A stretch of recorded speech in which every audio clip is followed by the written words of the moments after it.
I welcome you all in my online classes and today's topic is physical properties of alcohol and phenol and chapter जो हम लोग पढ़ रहे हैं वो है अल्कोहल फिनोल और ईथर के बारे में chapter number 11 of class 12th chemistry. Now अब फिज़िकल प्रॉपर्टीज़ क्या होगा, तो फिज़िकल और केमिकल जैसे फिज़िकल प्रॉपर्टीज़ में कलर कैसे होंगे, सॉलेबल होगा कि नहीं, उसके बॉइलिंग पॉइंट क्या होंगे, कितने टेम्परेचर पे बॉयल करेगा, ज़्यादा होगा कि कम होगा, ये सब सारी चीज़ें हम लोग यहाँ पे डील करेंगे फिज़िकल प्रॉपर्टीज़ में। तो फिज़िकल प्रॉपर्टीज़ पढ़ने से पहले सबसे पहले हम लोग देखते हैं इसके स्ट्रक्चर्स। तो स्ट्रक्चर्स जो आएंगे यहाँ पे मेनली क्या होगा कि मेनली जो है अल्काइल ग्रुप होगा या एराइल ग्रुप होगा। यहाँ पे अगर अल्काइल या aryl group that is benzene, और यही होगा इसके साथ होगा तो अल्कोहल, और इसके साथ अगर होता है तो फिनोल। तो अब ये जो है दो है, एक है अल्काइल और एराइल पार्ट और दूसरा है OH पार्ट। दूसरा क्या है? OH part, alcoholic part. तो जो भी प्रॉपर्टीज़ जो होंगे अल्कोहल का प्रॉपर्टी जो भी होगा वो डिपेंड करता है किस पे, हाइड्रोक्सिल ग्रुप पे, OH ग्रुप पे। ओके, और ये जो होंगे, जो अराइल पार्ट होंगे या अल्काइल पार्ट होंगे, ये उनकी प्रॉपर्टीज़ को मॉडिफाई करेंगे, ये उनके प्रॉपर्टीज़ को थोड़ा सा जो है इफ़ेक्ट करेंगे, ये इनका काम होगा। लेकिन प्रॉपर्टी जो होगा अल्कोहल का वो किसके वजह से होगा? OH ग्रुप के वजह से, और ये थोड़ा सा प्रभाव डालेंगे इसके प्रॉपर्टीज़ पे। तो सबसे पहले हम लोग देखते हैं बॉइलिंग पॉइंट। अब ये बॉइलिंग पॉइंट क्या होगा कि जो ऐसा टेम्परेचर जिस पे जो है बॉयल करेगा, तो बॉयल करेगा यहाँ पे, तो ये बॉइलिंग पॉइंट किस चीज़ पे डिपेंड करेगा? तो बॉइलिंग पॉइंट जो डिपेंड करेगा, ये डिपेंड करेगा अल्कोहल फिनोल का जो बॉइलिंग पॉइंट जो होगा वो कैसा होगा, थोड़ा सा हाई होगा।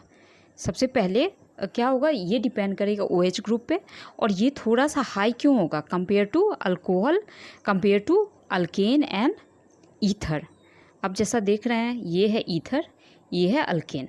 हमने क्या किया, सेम मॉलिक्यूलर मास का सारे में कितने हैं, 2 कार्बन है, उसके बाद सिमिलर मॉलिक्यूलर मास वाले जो है कंपाउंड है, सिमिलर इनके मॉलिक्यूलर मास कितने हैं, सबके 46 है, इसके भी 46 है और इसके 44, मतलब हल्का सा अंतर है, but they are same molecular mass compound.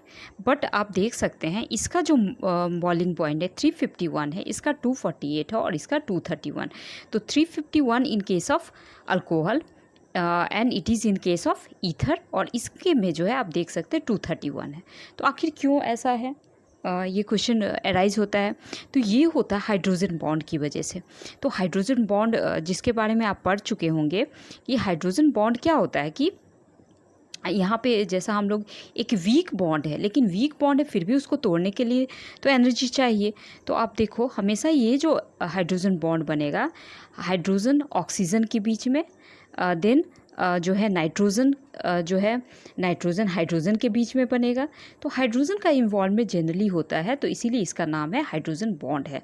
अब यहाँ पे आप देख सकते हैं रेड कलर में, जो पिंक कलर में, तो पिंक कलर में आप देख सकते हैं कि अल्कोहल मॉलिक्यूल है, जैसा कि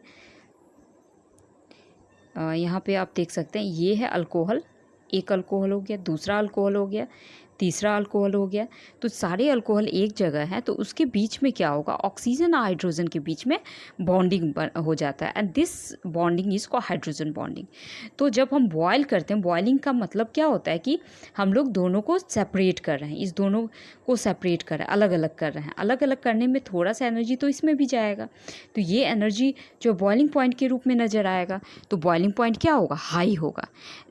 जबकि जो अल्केन के केस में क्या होगा कि बॉइलिंग पॉइंट नहीं होता है। जैसे अल्केन अगर हम लोग लिखते हैं R, मान लीजिए कि H लिखते हैं, ओके, तो RH, तो इसके बीच में जैसे RH, इसके बीच में कोई भी बॉन्डिंग नहीं होगा, यहाँ पे कोई भी बॉन्डिंग हो, लेकिन यहाँ पे देख सकते हैं कि यहाँ पे बॉन्डिंग बन रहा है। So this bonding is called hydrogen bonding.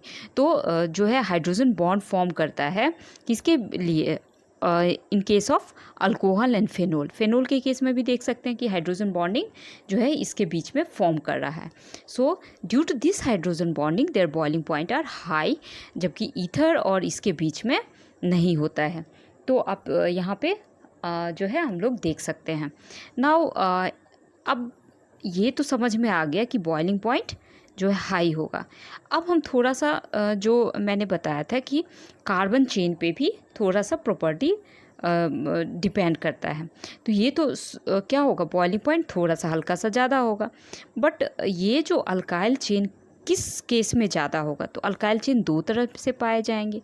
एक तो इस केस में, तो ऐसे अगर चेन नंबर ऑफ़ कार्बन जो एटम बढ़ता जाएगा तो क्या होगा, नंबर ऑफ़ कार्बन एटम जैसे जैसे बढ़ेगा वैसे वैसे वैंडरवाल फोर्स बढ़ेंगे।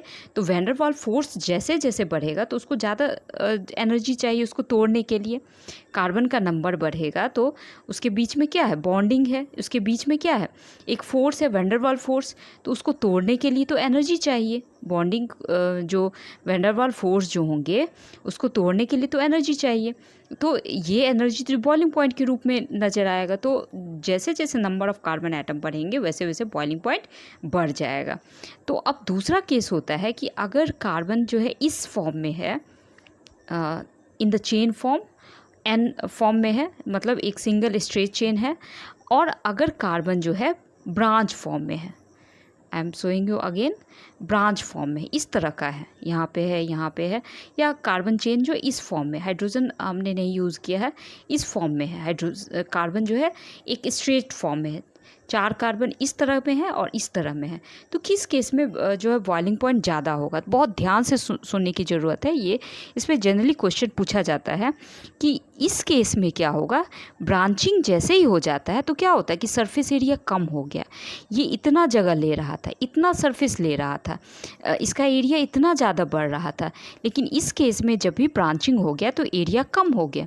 एरिया कम हो गया तो वैंडरवाल फोर्स कम हो गया। वैंडरवाल फोर्स कम हो गया तो क्या हो गया, बॉइलिंग पॉइंट कम हो गया। तो वैंडरवाल फोर्स, जैसे हाइड्रोजन बॉन्डिंग आ गया तो उसको तोड़ने के लिए एनर्जी चाहिए, और एनर्जी जैसे ही चाहिए इसका मतलब बॉइलिंग पॉइंट बढ़ जाएगा। उसी तरह क्या होगा कि इसके केस में क्या होगा, सरफेस एरिया कम हो गया इसीलिए बॉइलिंग पॉइंट कम हो जाएगा, और ये स्ट्रेट चेन में क्या होगा, बॉइलिंग पॉइंट बढ़ जाएगा, क्योंकि ज़्यादा जो है इसका एरिया है, इस केस में कम एरिया है।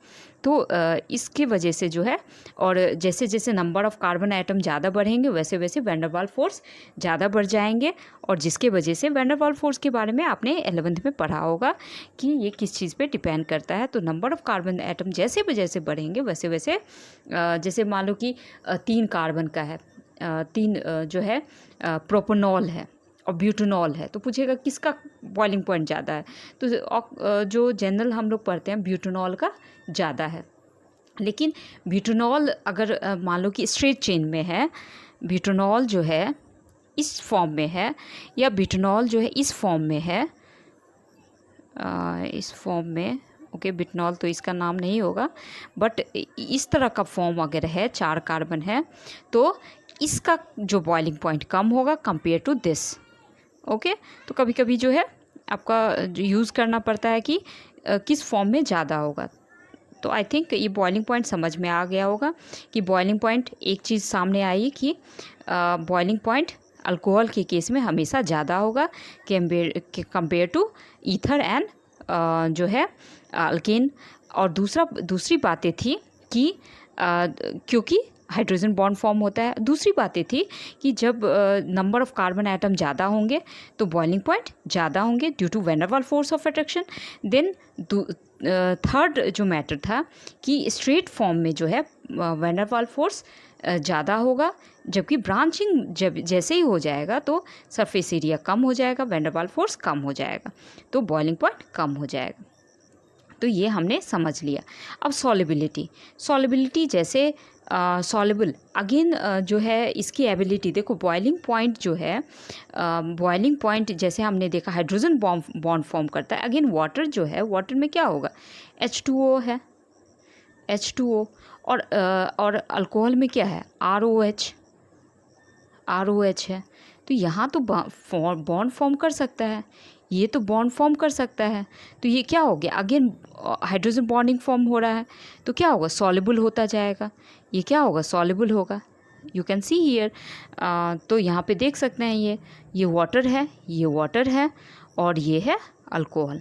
तो आप देख सकते हैं कि ये जो है इसके साथ हाइड्रोजन बॉन्ड फॉर्म किया, दूसरा जो इस मॉलिक्यूल के साथ फॉर्म किया और तीसरा इस मॉलिक्यूल के साथ फॉर्म किया। तो आप देख सकते हैं चारों तरफ से वाटर से घिरा हुआ। तो सॉल्युबिलिटी क्या होता है कि सॉल्युबिलिटी का मीनिंग होता है कि वाटर जो है उस मॉलिक्यूल को घेर लिया, मतलब वो जो है मॉलिक्यूल जो है स्पेस में चला गया, इसका मतलब कि सॉल्युबल हो गया। तो अब यहाँ पे देख सकते हैं कि ये जो बॉन्डिंग फॉर्म कर गया, हाइड्रोजन बॉन्ड फॉर्म करेगा, सो दे आर सॉल्युबल। लेकिन जैसे जैसे दो पार्ट हैं, अल्कोहल और फेनोल में दो पार्ट हैं, एक ये पार्ट है और एक ये पार्ट है, तो ये पार्ट जो है सॉल्युबल बनाएगा और ये पार्ट सॉल्युबल नहीं बनाएगा। तो ये इसका अगर नंबर जो है बहुत ज़्यादा नंबर हो जाएगा, कार्बन जो है बहुत लंबा चेन हो जाएगा, ज़्यादा number of carbon atom increases, so solubility decreases. तो ये पार्ट जैसे जैसे बढ़ेगा वैसे वैसे सॉल्युबिलिटी कम होता जाएगा। तो हायर मॉलिक्यूलर मास जो भी अल्कोहल होंगे, increase in size of alkyl और एराइल ग्रुप क्या होगा कि हाइड्रोफोबिक होगा। हाइड्रोफोबिक मीन्स वाटर से जो डिज़ोल्व नहीं करेगा, वाटर से सॉल्युबल नहीं होगा। तो अल्काइल एराइल पार्ट क्या है, वाटर सॉल्युबल नहीं है, तो इनका नंबर अगर बढ़ेगा तो सॉल्युबिलिटी डिक्रीज़ करेगा। तो उसी तरह जो लोअर मॉलिक्यूलर मास है, मतलब क्या होगा कि number of carbon atom are less, so they are soluble, और जैसे जैसे नंबर ऑफ कार्बन एटम बढ़ेगा वैसे वैसे सॉल्युबिलिटी जो होगा वो डिक्रीज़ करेगा। तो आई थिंक ये जो है आपको समझ में आ गया होगा। Now next thing we will study about chemical reaction.